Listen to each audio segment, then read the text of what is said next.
আসসালামু আলাইকুম বন্ধুরা, আজ আমি সেমাইয়ের মধ্যে ডিম দিয়ে একটি অসম্ভব মজার নাস্তা বানিয়ে দেখাবো। এই নাস্তাটি বানিয়ে কাউকে খাওয়ালে বারবার রিকোয়েস্ট আসবে।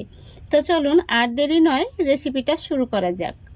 তো বন্ধুরা, এই নাস্তাটি বানানোর জন্য প্রথমেই আমি নিয়ে নিচ্ছি 150 গ্রাম সেমাই।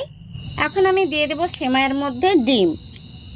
তো ডিমগুলো যেহেতু অনেকটাই ছোট সাইজের, সেজন্য এখানে আমি দুটো ডিম নিয়ে নিচ্ছি।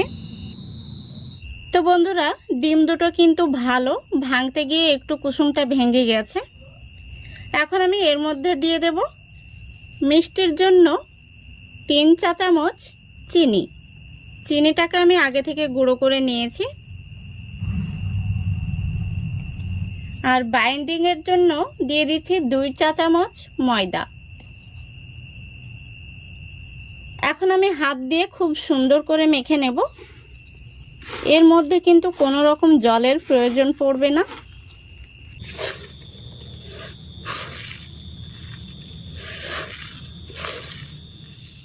এইভাবে হাত দিয়ে খুব সুন্দর করে মেখে নিতে হবে।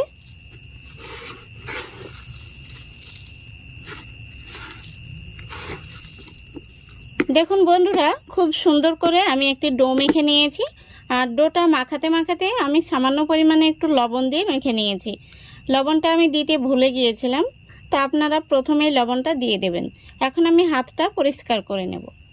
হাতটা আমি পরিষ্কার করে নিয়ে একটু তেল মেখে নিয়েছি। এখন আমি কিছুটা পরিমাণে নিয়ে নিচ্ছি, দেখুন। তারপরে এইভাবে মুঠো করে তালুর মধ্যে নিয়ে গোল করে নিতে হবে। এইভাবে গোল করে নেওয়ার পরে সামান্য এইভাবে আমি একটু প্রেস করে চ্যাপটা করে নেব।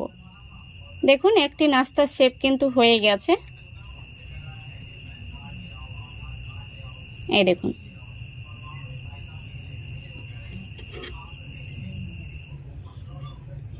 আমি আরও একটি নাস্তা বানিয়ে আপনাদের দেখিয়ে দিচ্ছি। প্রথমত এইভাবে মুঠের মধ্যে নিয়ে ভালো করে গোল করে নিতে হবে। তারপরে তালুর মধ্যে নিয়ে একটু এইভাবে ঘুরিয়ে নিয়ে সামান্য প্রেস করতে হবে। তাহলে কিন্তু আমাদের নাস্তাটা রেডি হয়ে যাবে। এইভাবে আমি সবগুলো তৈরি করে নেব। দেখুন, সবগুলো নাস্তা তৈরি করে নিয়েছি। এখন আমি এগুলোকে ভেজে নেব। দেখুন, গ্যাসটা অন করে আমি একটি ফ্রাই প্যান বসিয়ে দিয়েছি। এখন আমি ফ্রাই প্যানের মধ্যে দিয়ে দিচ্ছি সাদা তেল। খুব বেশি তেল দেওয়ার প্রয়োজন নেই, কিছুটা তেল দিলেই হবে। তেলটাকে আমি হালকা করে গরম করে নেব। এখন আমি এবার এই তেলের মধ্যে পিঠাগুলোকে দিয়ে দেব। দেখতেই পাচ্ছেন তেলটা কিন্তু হালকা গরম হয়েছে। সবগুলো পিঠা আমি তেলের মধ্যে দিয়ে দিলাম। এখন ফ্রাই প্যানের হাতনটা ধরে একটু এইভাবে চালিয়ে দিতে হবে। গ্যাসের ফ্লেমটা লো আর মিডিয়ামের মাঝামাঝিতে রেখে আমি নাস্তাগুলোকে উল্টে পাল্টে ভেজে নেব। তো বন্ধুরা, গ্যাসের ফ্লেমটা কোনোভাবেই কিন্তু বাড়িয়ে দেওয়া যাবে না। এটাকে লো আর মিডিয়ামের মাঝামাঝিতে রেখে নাস্তাগুলোকে ভেজে নিতে হবে। এই নাস্তাগুলো উপর থেকে ক্রিস্পি হবে আর ভেতরটা সফট তৈরি হবে। খেতে কিন্তু ভীষণ মজা। দেখুন, আবারও কিছুক্ষণ পরে আমি নাস্তাগুলোকে উল্টে দিচ্ছি। আর এখন কিন্তু নাস্তাগুলোর মধ্যে একটি সুন্দর কালার চলে এসেছে। দেখুন বন্ধুরা, নাস্তাগুলো কিন্তু খুব সুন্দর করে আমি ভেজে নিয়েছি আর দুটো সাইডে খুব সুন্দর একটি কালার চলে এসেছে। এখন আমি নাস্তাগুলোকে তেল ছেঁকে তুলে নেব।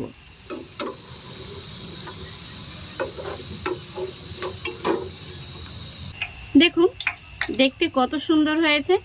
কালারটা কিন্তু দারুণ এসছে।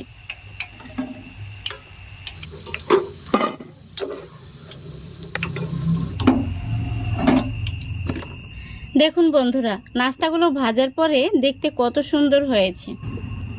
আর এই দেখুন, উপর থেকে কিন্তু একদম ক্রিস্পি তৈরি হয়েছে আর ভেতরটা সফট।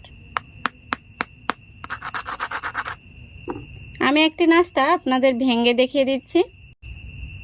এই দেখুন, এই নাস্তাগুলো কিন্তু খেতে অসম্ভব মজার হয়। বাড়িতে অতিথি আসলে এই নাস্তাগুলো বানিয়ে খাওয়ালে আপনার কাছে রেসিপি জানতে চাইবে। অবশ্যই একবার হলেও বাড়িতে বানিয়ে দেখবেন। আজকের মতো এখানেই বিদায় নিচ্ছি। সবাই ভালো থাকবেন, সুস্থ থাকবেন। আর রেসিপিটা যদি ভালো লেগে থাকে অবশ্যই কমেন্ট করে জানিয়ে দেবেন এবং চ্যানেলটিকে সাবস্ক্রাইব করে আমার পাশে থাকবেন। খোদা হাফেজ।